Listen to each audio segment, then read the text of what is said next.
A hierarchy is a parent-child relationship. Much like a solar system where you have the sun, you have some planets revolving around the sun. Now those planets are the child of that sun, which makes that sun parent of those planets.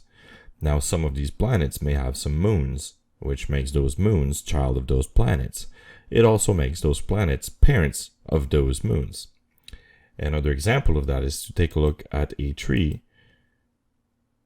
in the wind. So the leaves themselves are child of some twigs.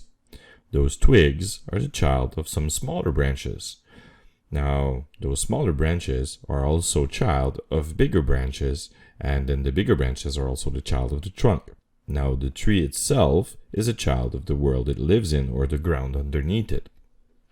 If you take a look at the outliner on the top right here and actually expand that a little, right, you have another example of a hierarchy or a parent-child relationship. You have the scene collection, and inside there you have two other collections, one called set, one called tree. Now if you expand those child of the scene collection also have their own childs, which are the objects inside them. So each of these collections are parents as well. Now most objects do have some sort of tiny hierarchy inside them, even polygonal object, depending on the modifiers that you're using, as well as if you're using vertex groups. But the only object that has an actual hierarchy that you can edit around and move around and control pretty much at will is the armature. And that hierarchy consists of bones. So again, it's a parent-child relationship. So you have a root bone, which is the trunk, and then you have a bunch of child that are connected to one another.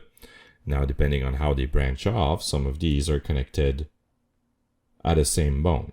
All right, so it makes a very complex parent-child relationship. Now, each of these bones have a local coordinate system in relation to one another. So one moves, the other one moves, anything that is connected with it will move. A simpler way to look at it is to open up a brand new Blender scene with the default cube and put the axes on. So you have the general X, Y, and Z of the scene, which is the global coordinate. And then you have each objects in the scene which have their own local coordinate system.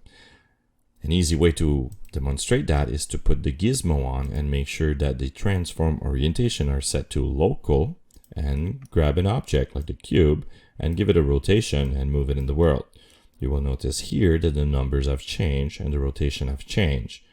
And then this also affects the scale. All right. Now you will notice that we have dimension here. Dimension is pretty much imagine a box around it. So the bounding box in the scene is the actual dimension of the object within the scene. So think of it as a box. All right. So this is basically the real size of the object in the scene. All right. So another thing that you might have a question for is the delta transform here. So why is there another transform and why is it all zeroed out? Now, the delta transform is particularly useful in animation. It's an extra set of transform that you can use on top of keyed animation. So if you need, you have an animation that you did, but you need to change it in the world, well, you don't have to edit your animation. You can use the delta transform to actually make those extra changes, and it will just make your life easier. But those are really, really useful in terms of animation. But when you're dealing with rigging, you won't necessarily deal with delta transform that has to do with the world. All right, so just keep that in mind. Now, let's actually reset this. So Alt S, Alt R, and Alt G will clear the rotation, location, and scale of the object. Now let's duplicate that a few times to create our own hierarchy.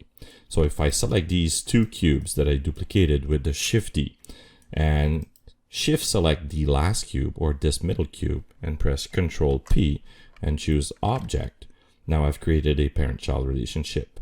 These two cubes are now the child of this cube. So if I move it around, rotate it around, and scale it about, they will follow. But they do both have their own local axis as well. Now this one could be parented to that one, so Control P, so which expands that parent-child relationship or parent-child relationship tree. All right. So it's really important to understand the local versus global coordinate system. Simply because when you're dealing with an armature and a rig, in certain cases you will need extra controls. And these extra control, you're doing them by using constraint and drivers. And more often than not, you will be required to specify if you want the local or the global coordinate system to be affected.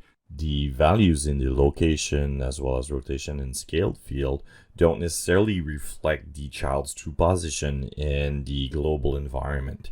That's due to the cumulative effect of the parental location as well as scale and rotation.